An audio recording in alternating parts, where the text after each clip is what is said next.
جس کے مقابل میں اس دنیا کی ان فانی نعمتوں کی اس کے نزدیک کوئی اہمیت نہیں رہتی. نہ اب اسے بیوی کی ضرورت رہی، نہ اب اسے نہ وہ مال کا محتاج رہا. اس لیے ان ساری چیزوں کو ضرورت مندوں کو تقسیم کر دی جاتی ہے. ان ساری چیزوں کو ضرورت مندوں کو تقسیم کر دی جاتی ہے. لیکن یہیں پر یہ ذکر کر دینا مناسب سمجھتا ہوں کہ شہید کے مال میں وراثت جاری ہوتی ہے، ان کی بیوہ سے نکاح جائز ہے. لیکن وجہ یہ ہے کہ میرے آقا صلی اللہ علیہ وسلم نے خود ارشاد فرمایا کہ نبی کے مال میں وراثت جاری نہیں ہوتی، اور اس لیے کہ وہ امت کے لیے وقف ہوتا ہے. اسی بنا پر خلیفہ اول حضرت ابو بکر صدیق رضی اللہ تعالی عنہ نے نبی پاک صلی اللہ علیہ وسلم کے چھوڑے ہوئے مال کو آپ کے اعزاء کا حکم دیا تاکہ امت سے نبی کی انتہائی محبت تاکہ امت سے نبی کی انتہائی محبت ثابت ہو. اور نبی کی بیوہ سے نکاح بھی جائز نہیں ہے، اس لیے کہ قرآن پاک میں نبی کی ازواج کو امت کی مائیں قرار دیا گیا ہے تاکہ نبی کا احترام باقی رہے، نبی کا درجہ باقی رہے. رسول پاک شہید اعظم شہید زندہ ہوتا ہے. جب زندہ ہوتا ہے کیسے زندہ ہوتا ہے؟ یا تو ان کا جسم یہی محفوظ رہتا ہے، اللہ کے حکم سے زمین ان کے جسم کو خراب نہیں کر پاتی. جیسے نمرود کی آگ حضرت ابراہیم علیہ السلام کا بال تک نہ جلا سکی، یا شہید کو اللہ تعالیٰ مثالی جسم عطا فرما دیتا ہے اور ان کی روح جنت کے پرندوں کی شکل اختیار کر لیتی ہے. شہید زندہ ہے. میں نے ایک کتاب میں پڑھا کہ جب شہید شہادت کا جام پیتا ہے تو اسے ذرہ برابر بھی تکلیف نہیں ہوتی، اسے کچھ احساس نہیں ہوتا.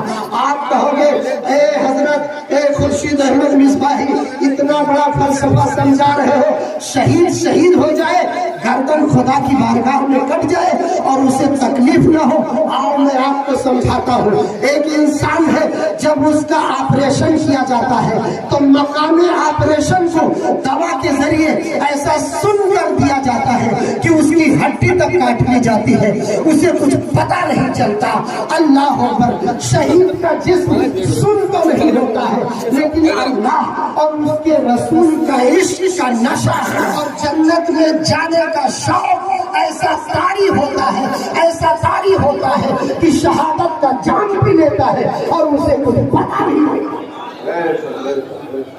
اور قرآن پاک کو اٹھاؤ. قرآن پاک میں حضرت یوسف علیہ السلام کا واقعہ موجود ہے کہ حضرت یوسف علیہ السلام مصر کی عورتوں کے سامنے تشریف لائے تو وہ عورتیں نظارے حسن میں ایسی مست ہوئی کہ انہوں نے پھلوں کے بجائے چھریوں سے اپنی انگلیوں کو کاٹ ڈالا اور انہیں پتہ بھی نہیں چلا.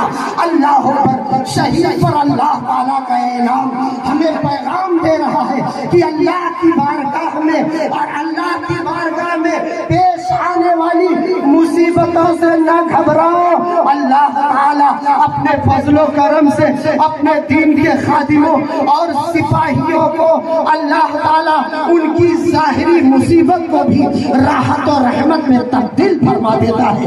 قرآن پاک میں جو فرمایا گیا ہے اس کا یہی مطلب ہے کہ اگر تم اللہ کی مدد کرو گے تو اللہ تمہاری مدد کرے گا.